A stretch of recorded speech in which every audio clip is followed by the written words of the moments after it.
इंदौर का बग्गी तांगे से लेकर मेट्रो तक का सफर। 300 साल पहले घोड़ों से शुरू हुआ था पब्लिक ट्रांसपोर्ट। किराए की बैलगाड़ी से पिकनिक जाते थे। कभी बैलगाड़ियों से अपने सफर की शुरुआत करने वाला इंदौर शहर अब तेज रफ्तार में चलने को तैयार है। प्रधानमंत्री नरेंद्र मोदी 31 मई को भोपाल से वर्चुअली हरी झंडी दिखाकर इंदौर मेट्रो को रवाना करेंगे।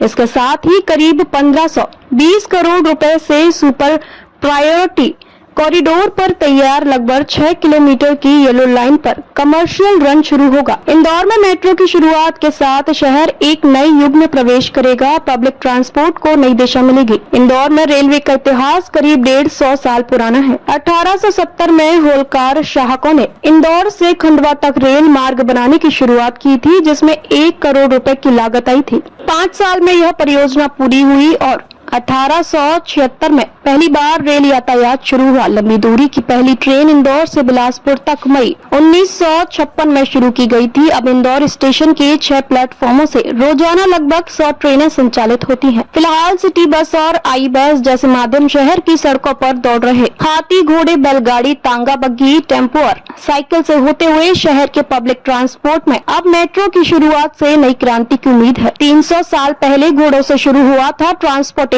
इंदौर में परिवहन व्यवस्था की शुरुआत आज से करीब 300 साल पहले घोड़ों से हुई थी। शहर की स्थापना करने वाले राजा राव नंदालाल मंडलोई के 13वीं पीढ़ी के वंशज वरदराज मंडलोई बताते हैं कि उस दौर में घोड़े, बग्गियों और हाथी प्रमुख सवारी के साधन हुआ करते थे। हालांकि इन साधनों का उपयोग केवल संपन्न वर्ग ही कर पाता था, क्योंकि उनका रखरखाव काफी महंगा था। आमजन के लिए पैदल चलना ही मुख्य विकल्प था, विशेषकर तब जब रास्ते सीमित और प्राकृतिक बाधाओं से घिरे हुए थे। उस समय का इंदौर एक और पहाड़ियों और दूसरी ओर नदियों से घिरा हुआ था, जिससे परिवहन की पहुंच भी सीमित थी। इंदौर के पहले मास्टर प्लानर सर पैट्रिक गेडिस ने अपनी किताब में पुराने इंदौर की बनावट की तुलना प्रसिद्ध जल नगर वेनिस से करते हुए लिखा है कि पुराने इंदौर की बनावट देखें तो वेनिस की याद आती है। मध्य प्रदेश कांग्रेस के पूर्व महासचिव चंदू अग्रवाल बताते हैं कि पुराने इंदौर में बैलगाड़ी प्रमुख परिवहन साधन हुआ करती थी। करीब 100 साल पहले जब किसी परिवार को देव दर्शन के लिए मंदिर जाना होता या पिकनिक मनानी होती तो वे बैलगाड़ी किराए पर लिया करते थे। उस दौरे में यह आमजन के लिए यात्रा का सुलभ माध्यम था। बैलगाड़ी के साथ ही इंदौर को महाराज होलकार द्वारा एक और बड़ी सौगात मिली। इंदौर से खंडवा के बीच रेलगाड़ी की शुरुआत। इसके अतिरिक्त तांगे भी शहर में चलते थे, जो बैलगाड़ी और रेलगाड़ी से भी पहले प्रचलन में थी।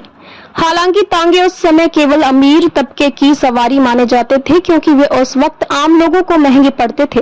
कहीं न कहीं तांगे प्रतिष्ठा का प्रतीक भी थे।